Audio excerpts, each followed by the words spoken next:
Canal.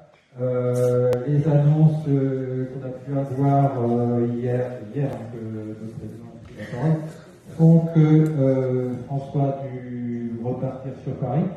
Donc, le film, vous allez le découvrir avec toute sa qualité, mais je suis désolé de ne pas être aux côtés. Il y a 3 ans, j'avais François à mes côtés. Là, je l'ai appris en rentrant du travail, donc je me suis présenté à la mairie, il devait être 18h à peu près.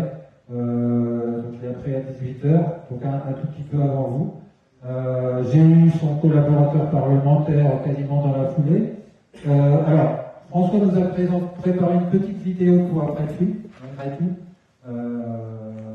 Mais bon, je sais que un film lancé par Christophe Hertous, on n'a pas la valeur d'un film lancé par François Reyvois, et évidemment le contact direct qu'il aurait pu vous offrir. Je me sens un peu aussi pas bien parce que j'ai fait toute la promo du film, parce que je savais que on a attendu depuis 7 ans. Juliette peut témoigner, qui présente Juliette Charlot, avec qui je bosse beaucoup, et puis son ami Sébastien, qui m'ont beaucoup aidé.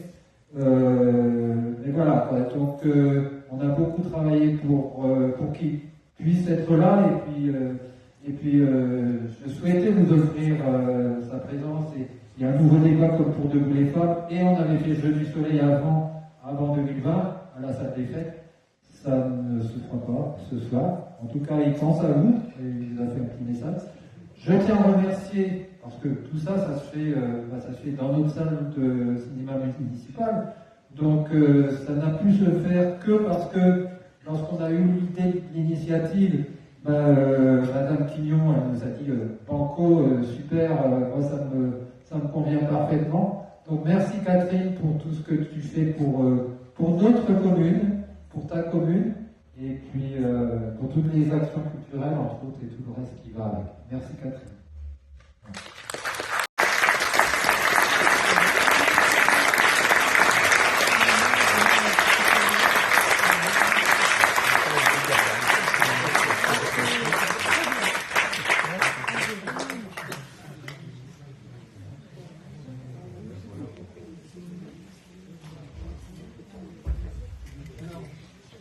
On va diffuser le message de François, donc si vous souhaitez l'écouter, l'entendre,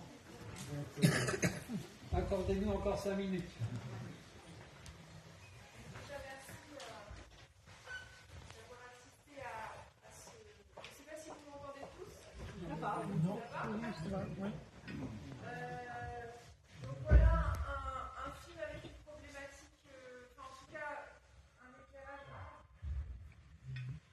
Je trouve que l'intérêt de ce film, c'est de démontrer comment certains médias instrumentalisent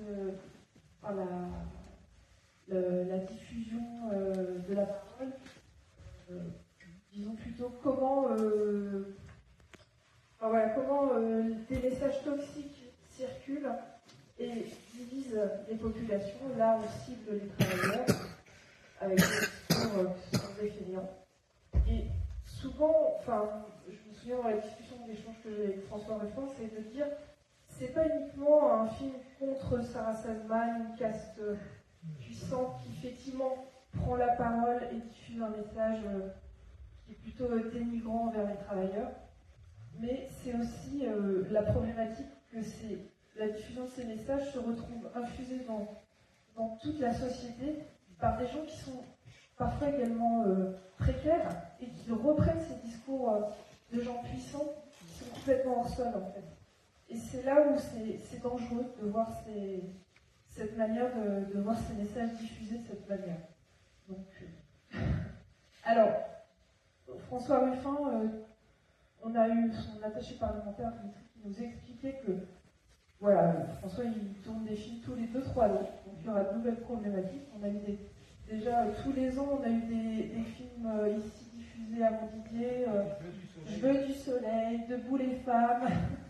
Donc il y aura d'autres nouveaux films.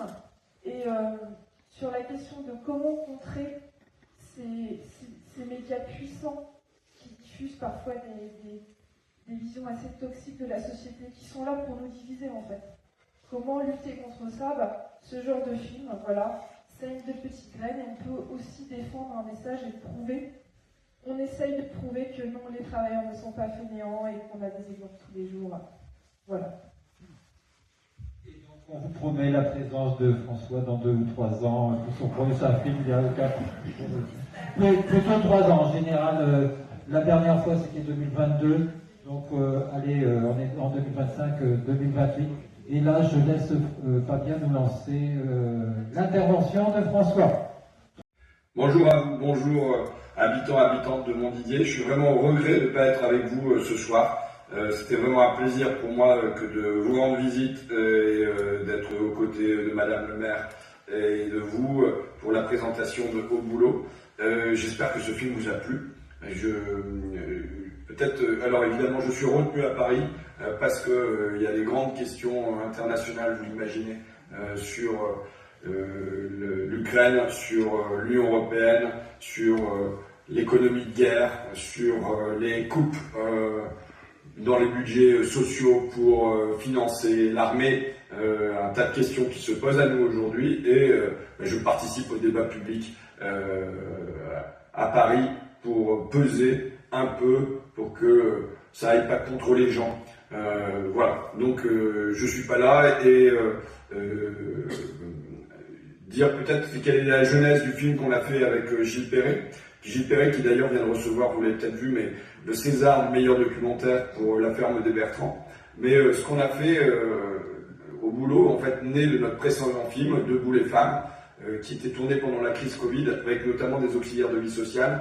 Et il y avait le président de la République qui déclarait « Il faudra se rappeler que notre pays tout entier repose aujourd'hui sur ces femmes et ces hommes que nos économies reconnaissent et rémunèrent si mal. » Et finalement, on n'a pas vu de reconnaissance ni de rémunération, on a vu au contraire l'inflation qui est venue peser sur les petits salaires et on a vu